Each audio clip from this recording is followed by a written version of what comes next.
The courtroom fell silent when Judge Redmond snapped at Karoline Leavitt, dismissing her as a mere spokesperson out of her depth. "Mind your tone," he barked, as Whoopi Goldberg's team smirked. Karoline stayed calm, her eyes steady, hiding a brilliance no one expected. She wasn't just a defendant, she'd once shaped White House briefings. So why did the judge assume she didn't belong? Before we dive into today's story, if you find this video interesting, don't forget to hit the like button, share it with your friends, and subscribe to the channel so you won't miss any upcoming stories.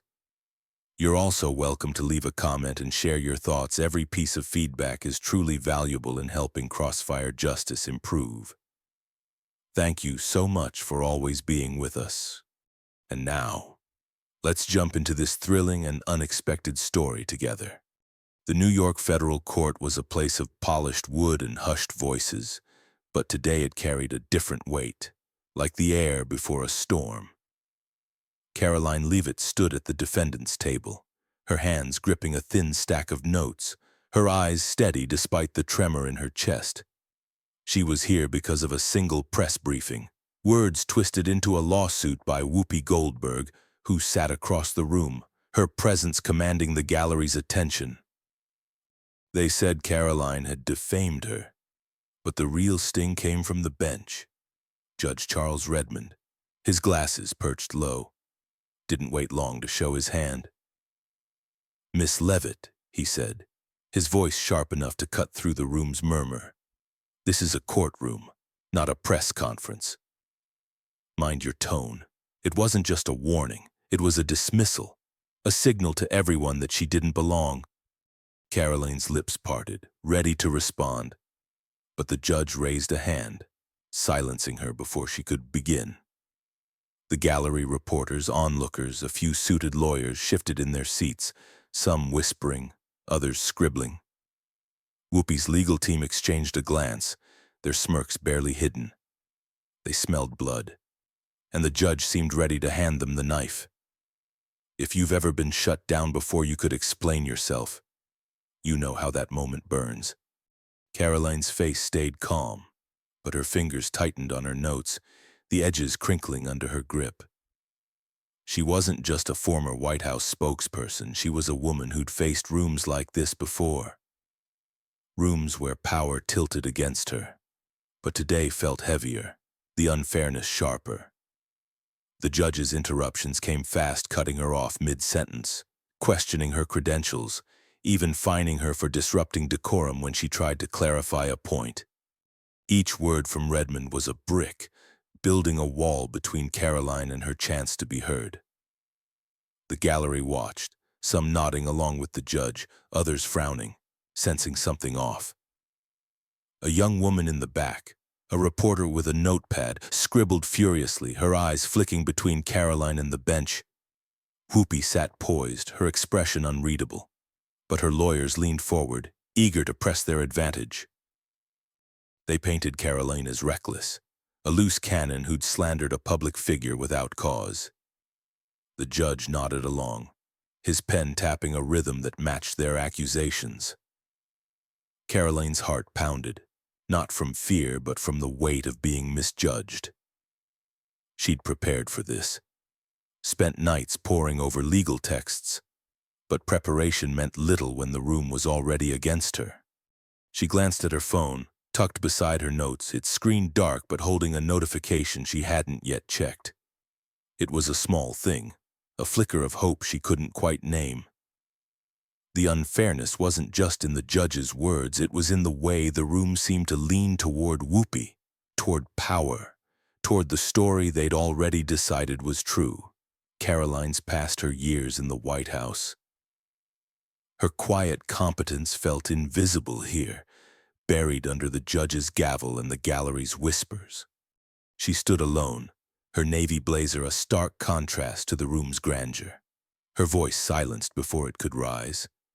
But something in her posture, the way her shoulders stayed square, hinted at a strength the room hadn't yet seen. The judge called a brief recess, his tone clipped, as if Karoline's presence was an inconvenience. She exhaled, her breath shaky, and glanced again at her phone.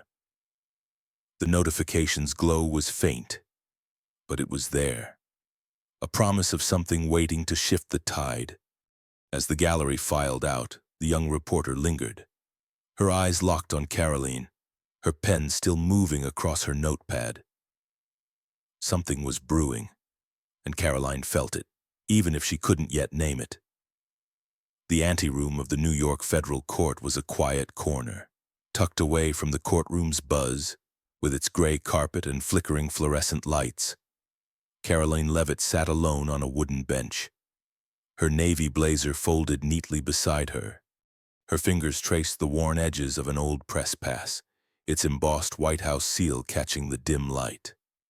The pass was a relic from her days as a spokesperson, a time when her voice carried weight, not accusations. Judge Redmond's words from earlier echoed in her mind. Mind your tone. They weren't just a reprimand, they were a judgment, painting her as an outsider who'd stumbled into a world too big for her. Her chest tightened, not from anger but from the ache of being misseen. She'd faced rooms like this before, rooms where her youth, her quiet demeanor, made people assume she was less than she was. But today the sting was sharper, the stakes higher. Across the room, a clerk shuffled papers at a desk, her eyes flicking toward Karoline before darting away, as if engaging might taint her neutrality. Karoline didn't speak, didn't demand attention. She just sat, her breath slow and deliberate, her gaze fixed on the pass. It was more than a memento. It was a reminder of who she'd been, who she still was. The lawsuit's origin gnawed at her, a press briefing where she'd answered a question about Whoopi Goldberg's public remarks, her words careful but firm. Now, those words had been twisted, carved into a defamation claim that painted Karoline as reckless, spiteful. She replayed that moment in her head, searching for where she'd gone wrong, but found only clarity. She'd spoken the truth, and now she was paying for it. The anteroom's door creaked, and a janitor entered, pushing a broom across the floor. He was older, his face lined with years, his uniform slightly faded. As he swept near her bench, his eyes caught the press pass in her hand. He paused, just for a moment, his brow furrowing as if the seal stirred a memory. Karoline noticed his glance but didn't react, her fingers still tracing the pass's edges. Was she more than she seemed? The question hung in the air, unspoken but heavy. The room felt colder now, the weight of the courtroom's judgment pressing down even in this quiet space. Outside, the gallery's whispers likely continued, painting her as the young upstart who dared to cross a celebrity. Whoopi's legal team had leaned into that narrative, their opening statements dripping with condescension, as if Karoline's very presence was an affront. And Judge Redmond, with his sharp rebukes and impatient sighs, seemed all too eager to agree. If you've ever been judged for who you appear to be, not who you are, you know how that weight settles in your bones. Karoline's mind drifted to the notification she'd seen on her phone during the session, a message she hadn't yet opened. It was from someone she hadn't spoken to in years. Someone from her White House days. She didn't know what it said, but its timing felt like a lifeline, a thread to something bigger. She slipped the press pass back into her bag, her movements slow, deliberate. The janitor resumed sweeping, but his eyes lingered on her for a second longer, a flicker of curiosity breaking through his routine. Karoline's lips set in a determined line, her heart steadying. She wasn't here to shout or plead, she was here to stand her ground. The clerk at the desk coughed, breaking the silence, and announced that the recess was nearly over. Karoline rose, smoothing her blazer, her posture straight but not rigid. She wasn't the girl they thought she was, and soon they'd see that. As she stepped toward the courtroom doors, the janitor's broom paused again, his gaze following her, as if he sensed the storm she carried within. The New York federal courtroom felt smaller now, its high ceilings and polished wood no match for the suffocating tension that filled the space. Karoline Leavitt stood at the defendant's table, her notes spread before her, each page a lifeline she couldn't yet use. The air buzzed as Whoopi Goldberg's lawyer, a sharp-eyed man named Harold Vance, paced before a projector screen, flashing slides that twisted Karoline's press briefing words into something venomous. "Reckless," he declared, pointing to a quote stripped of context. "A deliberate attack on my client's reputation." The gallery reporters, curious locals, a few legal aides leaned forward, some nodding, others whispering. Judge Charles Redmond sat high on his bench, his glasses glinting under the fluorescent lights, his pen tapping a steady, impatient rhythm. He didn't interrupt Vance, didn't question the slides, he just watched, his lips a thin line of approval. Karoline's chest tightened, the unfairness sinking into her like a slow, cold weight. She'd prepared for scrutiny, but this was something else, a courtroom stacked against her, a story already written. If you've ever stood in a room where the truth didn't matter, you know how that feels, like the walls are closing in. She raised her hand to object, her voice calm but firm. "Your Honor, those quotes are incomplete. The full transcript." But Redmond cut her off, his tone sharp as a blade. "Enough, Miss Leavitt, you're wasting our time." The words landed like a slap, and the gallery stirred, a ripple of murmurs spreading. Some spectators nodded, siding with the judge's authority. Others shifted in their seats, their brows furrowing at the harshness. Karoline's fingers curled around her pen, her calm facade holding, but inside, the sting was real. She wasn't just defending her words, she was defending her integrity, her years of careful work, now reduced to a caricature on a screen. Vance pressed on, his voice rising as he painted Karoline as a loose cannon, a young woman who'd overstepped her place. Whoopi sat quietly behind her team, her face composed, but her presence loomed, a silent force in the room. Karoline caught a glimpse of her, wondering what drove this fight. Was it pride or something deeper? But the thought was fleeting. The judge's bias was the real hurdle now. He leaned forward, his eyes narrowing as Karoline tried again to speak. "Miss Leavitt, I'm fining you for disrupting proceedings," he said, his voice cold, final. A gasp rose from the gallery, sharp and sudden, like air escaping a punctured tire. Even Vance paused, his confidence faltering for a moment. Karoline's hand trembled as she jotted a note, her calm cracking just enough for her pulse to race. The fine wasn't just money, it was a public shaming, a signal that she was less than the room around her. She forced her breath to steady, her eyes scanning the gallery for a lifeline. In the back, a young woman, a reporter with a notepad, scribbled furiously, her eyes wide with something like sympathy. Their gazes met for a second, and Karoline felt a flicker of hope, though she couldn't name why.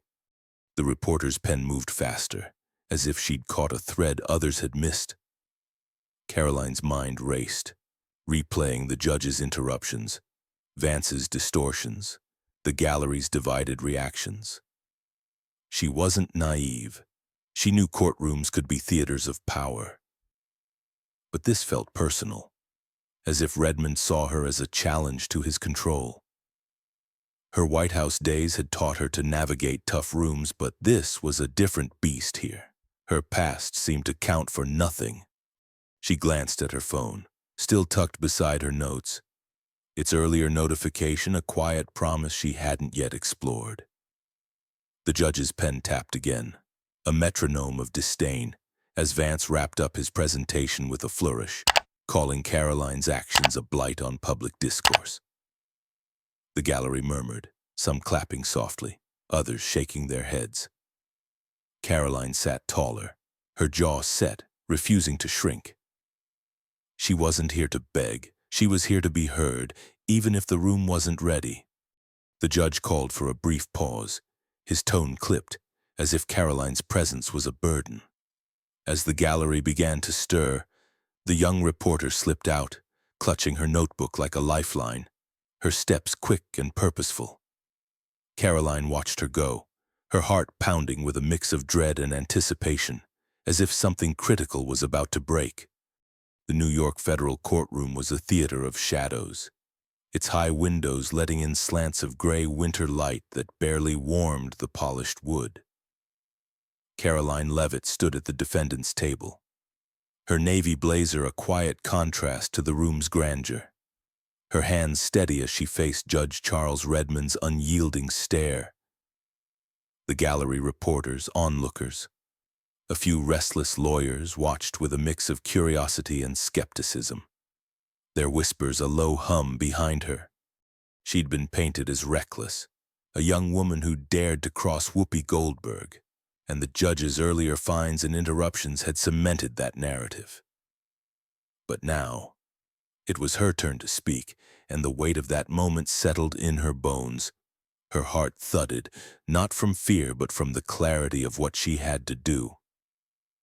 If you've ever had to stand up when the room's against you, you know that quiet resolve, the kind that feels like a fire no one else can see. Karoline cleared her throat, her voice even despite the judge's glare.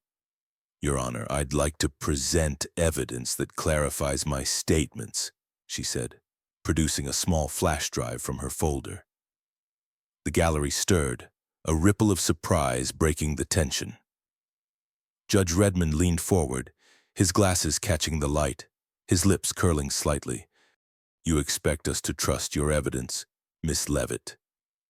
His tone was thick with doubt, almost mocking, and Whoopi's lawyer, Harold Vance, smirked from his table, sensing another chance to pounce.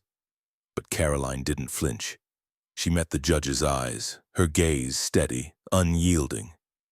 "It's the original briefing recording, Your Honor. It speaks for itself." The room seemed to hold its breath, the air heavy with anticipation. The bailiff, a middle-aged woman named Clara with gray streaks in her hair, had been silent all morning, her face a mask of neutrality. But now, she stepped forward, her eyes flicking to Karoline with a subtle nod, as if urging the court to listen. "It's standard procedure to review evidence," Clara said softly, her voice firm enough to cut through the judge's hesitation. Redmond's jaw tightened, but he waved a hand, allowing the playback. A clerk set up a speaker, and Karoline's voice filled the room clear, professional, measured. The briefing recording was unmistakable, no malice, no defamation, just facts delivered with precision. The gallery murmured, some leaning forward, others exchanging glances. Whoopi's team shifted uncomfortably, Vance's smirk fading as he scribbled a note. Karoline stood still, her hands clasped, her heart racing but her face calm. The recording wasn't just evidence, it was her truth, laid bare for a room that had doubted her. But she wasn't done. As the recording ended, she spoke again, her voice gaining strength. "Your Honor, this case echoes Sullivan v. New York Times, 1964. The Supreme Court ruled that public figures must prove actual malice in defamation claims. My words were factual, not malicious." The room fell silent, the weight of her words sinking in. A Supreme Court citation from a former spokesperson. The gallery buzzed, reporters scribbling, onlookers whispering. Was she more than they'd thought, even Whoopi? Seated behind her team, leaned forward slightly, her expression unreadable but her eyes narrowing. Vance stood, his voice sharp. "This is absurd. She's no lawyer. You expect us to take her word on legal precedent." But his protest sounded hollow, his confidence shaken. Judge Redmond's face tightened, his authority challenged not by shouting but by Karoline's quiet precision. He tapped his pen, a nervous rhythm now, his earlier smugness gone. "The bailiff, Clara stood near the bench, her posture straight, her eyes locked on Karoline with something like respect. That glance was a lifeline, a silent acknowledgement that someone saw her, truly saw her. Karoline's mind flashed to her White House days, the late nights studying law to understand the stakes of her role. She'd never claimed to be a lawyer, but she'd learned enough to know when the truth was being buried. The judge's bias, Vance's distortions, the gallery's judgment they'd all tried to box her in. But this moment was hers. The recording and her citation weren't just defense. They were a crack in the narrative that had painted her as small. The gallery's murmurs grew louder, phones buzzing as reporters typed furiously, the story shifting before their eyes. Redmond raised a hand, his voice clipped. "We'll take a recess." The abruptness of it startled the room, his gavel falling like an afterthought. Karoline exhaled, her shoulders easing just a fraction, her eyes meeting Clara's for a fleeting moment. A silent understanding passed between them, a spark of something unspoken. As the gallery filed out, Karoline sat, her hands still, her heart steady. The tide was turning, but the fight was far from over. The New York federal courtroom hummed with a restless energy, its air thick with the scent of polished wood and anticipation. Karoline Leavitt stood at the defendant's table, a stack of legal precedents neatly arranged before her, each page a testament to the sleepless night she'd spent preparing. The gallery reporters, onlookers, a scattering of legal aides watched her with a new curiosity, their earlier skepticism softened by the recording she'd played earlier. Judge Charles Redmond sat on his bench, his glasses low on his nose, but his usual sharpness seemed dulled, his pen lying still for the first time. Karoline's heart beat steadily, a quiet resolve anchoring her. She wasn't just fighting a lawsuit, she was fighting to be seen, to reclaim a truth the room had tried to bury. If you've ever had to prove yourself when no one believed you, you know that fire, the kind that burns without a sound. She began to speak, her voice clear and measured, dismantling Whoopi Goldberg's claims point by point. "The plaintiff's case hinges on misinterpretation," she said, flipping to a highlighted page. "My briefing was factual, corroborated by public records." She cited case law with a precision that made the gallery murmur, reporters scribbling furiously. Harold Vance, Whoopi's lawyer, shifted in his seat, his earlier smirk replaced by a tight frown. Whoopi herself sat quietly, her eyes fixed on Karoline, her expression unreadable but attentive. The room felt different now, the tide turning in ways no one had expected. Karoline's words weren't loud, but they carried a weight that filled the space, each sentence a brick dismantling the narrative that had painted her as reckless. The young reporter from earlier, a woman named Emily with sharp eyes and a notepad, slipped back into the courtroom, whispering urgently to a colleague. The colleague nodded, pulling out a phone and typing rapidly, the soft clicks echoing in the quiet. The gallery's mood shifted, some leaned forward, others checked their phones, murmurs spreading like ripples. Word of Karoline's White House tenure was circulating, her past no longer a shadow but a light breaking through. Emily's whispers carried a new detail. Karoline hadn't just been a spokesperson, she'd been trusted by some of the nation's top legal minds. The bailiff, Clara, stood near the bench, her gray-streaked hair catching the light. She'd been silent for days, her role mechanical, but now her eyes held a warmth that hadn't been there before. As Karoline paused to organize her notes, Clara stepped forward, her movements deliberate. "Miss Leavitt," she said softly, handing her a folded document, "you forgot to submit this earlier." Karoline took it, her fingers brushing the paper, and unfolded a letter from a former attorney general. The letter praised her integrity, her commitment to truth during her White House years. The gallery gasped, the sound soft but electric. As Karoline's eyes widened, a flicker of surprise breaking her calm. She hadn't forgotten the letter. She hadn't even known it existed. Clara's small nod said everything. This was her stand, her way of tipping the scales. Karoline's throat tightened, not from fear but from the unexpected warmth of being seen.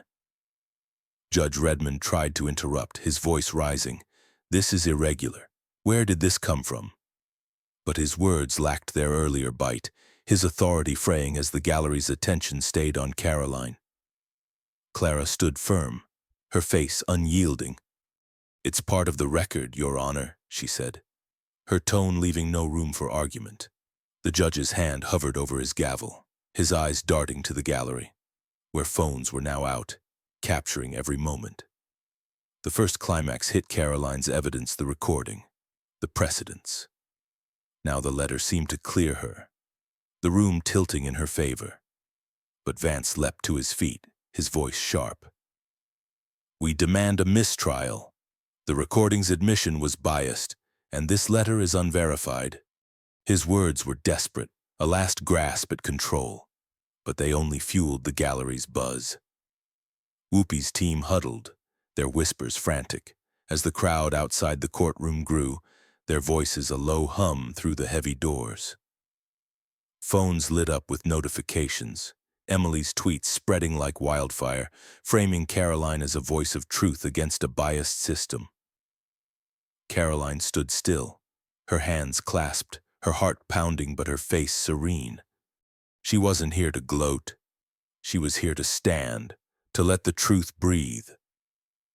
The judge's gavel hesitated, his eyes flicking to the doors, where the crowd's presence felt like a pulse.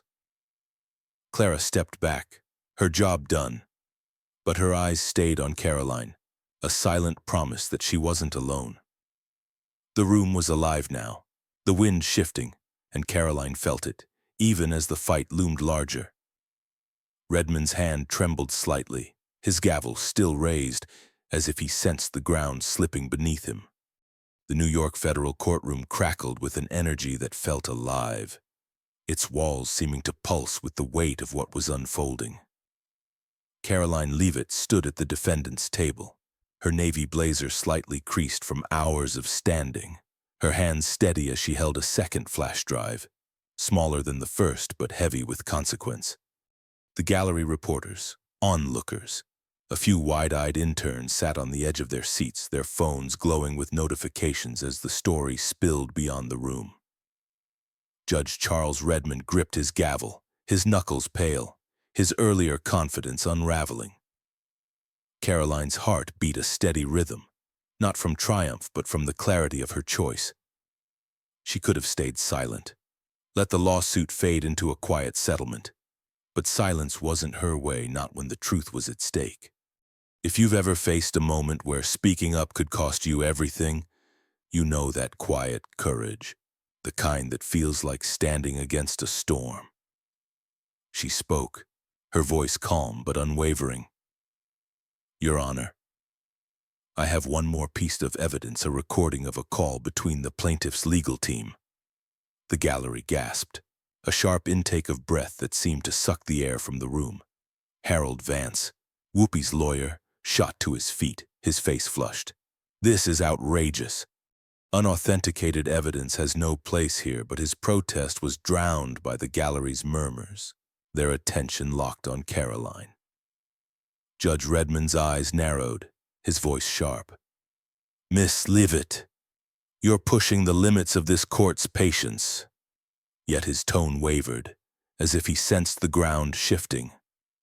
Karoline didn't flinch. She nodded to the clerk, who plugged the drive into the courtroom's audio system.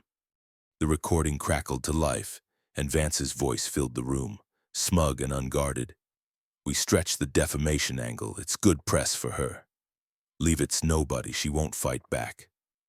Another voice, likely an aide, chuckled, agreeing to amplify the claim for publicity.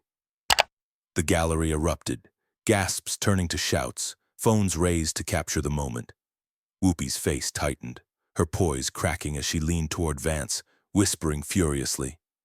Karoline stood still, her hands clasped, her eyes fixed on the speaker as if it were a mirror reflecting her truth. The recording wasn't just evidence, it was a window into the manipulation that had brought her here, a lawsuit built on ambition rather than justice. Judge Redmond's face paled, his gavel trembling in his hand as he stammered, "Order, order in this court." But his voice was lost in the chaos, his authority crumbling. The bailiff, Clara, stepped forward, her gray-streaked hair catching the light, her expression resolute. She handed Redmond a folded note, her movements deliberate. He unfolded it, his eyes scanning the words, and his shoulders sagged. The note, later revealed, mentioned rumors circulating online tweets linking Redmond's political ties to Whoopi's allies, fueled by the young reporter, Emily Dolu, whose posts had gone viral. The gallery buzzed, phones pinging as the story spread, hashtags like Leavitt Truth trending in real time. Karoline's chest tightened, not from fear but from the weight of what she'd done. She hadn't wanted this a public spectacle, a viral storm, but the truth demanded it. The courtroom doors swung open, and a new figure entered, Judge Margaret Hensley, a senior judge with silver hair and a presence that silenced the room. Her steps were measured, her eyes sweeping the chaos with a calm that felt like gravity. She approached the bench, her voice low but firm as she whispered to Redmond, who nodded, his face ashen. The gallery watched, breathless, as Karoline's exposé reached its peak. Vance, desperate, tried one last stand. "This recording is inadmissible. It's a violation of—" But Hensley raised a hand, cutting him off. "We'll review its admissibility. Counsel, sit down." Her tone left no room for argument, and Vance sank into his chair, his fight deflating. Whoopi's team huddled, their whispers frantic, and within moments, they withdrew their motion for a mistrial, their case unraveling.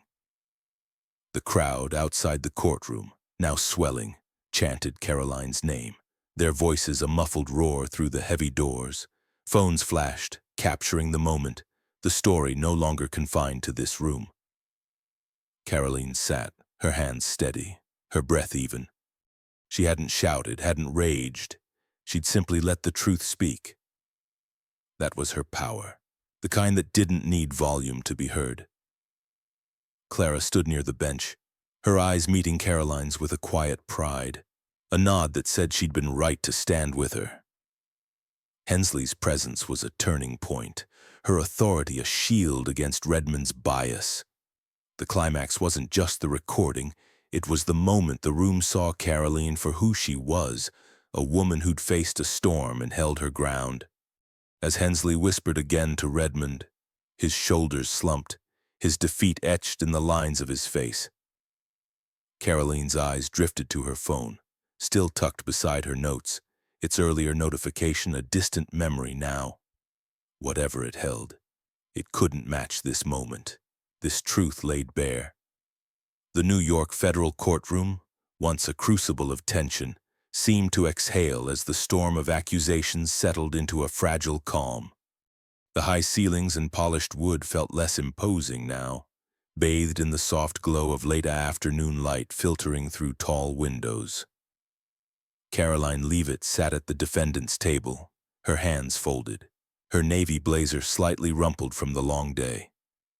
The gallery reporters, onlookers, a few hushed interns watched in near silence, their phones lowered, as if the room itself demanded reverence. Judge Margaret Hensley stood at the bench, her silver hair catching the light, her presence a steady anchor where Judge Charles Redmond's had faltered. She spoke in a measured tone, ordering a formal review of the case for judicial bias, her words cutting through the lingering chaos with the weight of finality. Redmond sat beside her, his face drawn, his earlier authority reduced to a shadow. Karoline's eyes glistened, not from victory but from the weight of being heard, truly heard. After days of being silenced, her heart ached, not with pride but with the quiet relief of standing her ground and seeing it matter. If you've ever fought to be seen for who you are, you know that moment, when the world finally listens and it feels like breathing again. The gallery stirred softly, a few reporters typing, others whispering, their earlier skepticism replaced by something closer to awe. Whoopi Goldberg and her legal team sat quietly, their earlier confidence gone, their faces a mix of resignation and discomfort. Harold Vance, the lead lawyer, stared at his notes, his pen still, as if grappling with the unraveling of his case. Whoopi's eyes met Karoline's for a fleeting moment, and there was no anger there. Only a flicker of something like respect, or perhaps regret. The crowd outside the courtroom, their chants now a distant hum, had grown larger, their phones capturing a story that was no longer just about a lawsuit, but about truth breaking through. Karoline's breath caught as Clara, the bailiff, approached, her gray-streaked hair tucked neatly behind her ears. Clara's face, once a mask of neutrality, now held a warmth that softened the room's edges. She slipped a small note into Karoline's hand, her fingers brushing hers with a gentleness that felt like a lifeline. Karoline unfolded it, her eyes scanning the simple words, "You reminded me why I do this job." Her lips trembled, a single tear escaping as she pressed the note to her chest. Clara's small act wasn't just support, it was a recognition of Karoline's courage, a bridge between two women who'd seen the same truth. The gallery didn't notice, their eyes on Hensley. But for Karoline, that note was everything, a quiet affirmation that her stand had rippled beyond the case. She tucked the note into her pocket, her hands steady but her heart full, the weight of the fight giving way to a fragile peace. As the session paused, Karoline stepped outside, the courthouse steps cold under her feet, the winter air sharp against her face. The crowd's cheers swelled, a sea of faces and flashing phones, but they felt distant, like a song heard through a window. What mattered was the young reporter, Emily, who approached her, her notepad tucked under her arm, her eyes bright with emotion. "Karoline," she said softly, "I was an intern at the White House. You mentored me, showed me how to speak with integrity." The twist hit Karoline like a wave, tying their stories together in a way she hadn't seen coming. She remembered Emily now, a shy college student with a knack for asking hard questions. Karoline's throat tightened, her voice barely a whisper. "Chonam, I didn't know you were here." Emily smiled, her own eyes glistening. "I knew you'd fight like this." The moment was small, private, but it carried the weight of years, of choices made long before this courtroom. The crowd's noise faded, and all that remained was this connection, a reminder that Karoline's stand had roots deeper than she'd realized. She wasn't just a defendant, she was a woman who'd shaped others, who'd carried her values into battles she didn't choose. The cheers, the tweets, the viral hashtags, they were noise compared to this quiet truth. Karoline straightened, her head high, her heart steady. She didn't come to win. She came to end the lie. The courthouse steps buzzed with energy, reporters shouting questions, but Karoline's eyes drifted to the horizon, where the city's skyline stood against a fading sky. The fight wasn't over. Hensley's review would take time, and Redmond's fate was uncertain, but the truth was out. Undeniable, a light breaking through the storm. Karoline took a step forward, the crowd parting slightly, their voices a hum of respect. Clara watched from the doorway, her nod a silent farewell, as if she knew Karoline's work here was done. The steps of the New York federal court were cold under Karoline Leavitt's feet, the winter wind carrying a bite that tugged at her navy blazer. The city hummed around her, its skyline a jagged silhouette against a sky fading to dusk. But the courthouse steps were a world of their own, alive with the clamor of reporters and onlookers. Cameras flashed, microphones thrust forward, voices shouting questions that blended into a single urgent roar. Karoline stood at the center of it, her face calm, her eyes distant, as if the noise were a river she could step through without getting wet. Her hands rested in her pockets, one finger brushing the edge of her old White House press pass, its worn surface a quiet anchor. The fight was over. Judge Charles Redmond was under investigation for bias, his career now a question mark. Whoopi Goldberg's legal team had issued a public apology, their defamation case crumbling under the weight of Karoline's evidence. But the victory didn't feel like triumph. It felt like a long exhale, a release of a burden she'd carried too long. If you've ever been judged before you could speak, this story was for you. A reminder that truth, when it's finally heard, leaves a mark deeper than applause. The crowd pressed closer, their questions sharp but repetitive. How do you feel, Karoline? Will you sue for damages she didn't answer, didn't need to? Her soft smile was enough, a quiet refusal to fuel the spectacle. She'd fought not for headlines but for clarity, for the right to be seen as she was, not as the room had assumed. The reporters, sensing her silence, turned to their cameras, their voices weaving a narrative that was already spreading. Emily, the young reporter who'd once been Karoline's intern, stood apart from the fray, her article already viral, its words sparking debates about bias in the justice system. Her piece didn't just recount the trial, it asked hard questions. The kind Karoline had taught her to ask years ago in a White House briefing room. Karoline caught Emily's eye, and a nod passed between them, a silent acknowledgement of a bond forged in truth. The courthouse behind them stood silent now, its heavy doors closed, but the echoes of the trial lingered. Judge Margaret Hensley's review was underway, and whispers of tighter courtroom transparency rules were already circulating, a small shift in a system that rarely bent.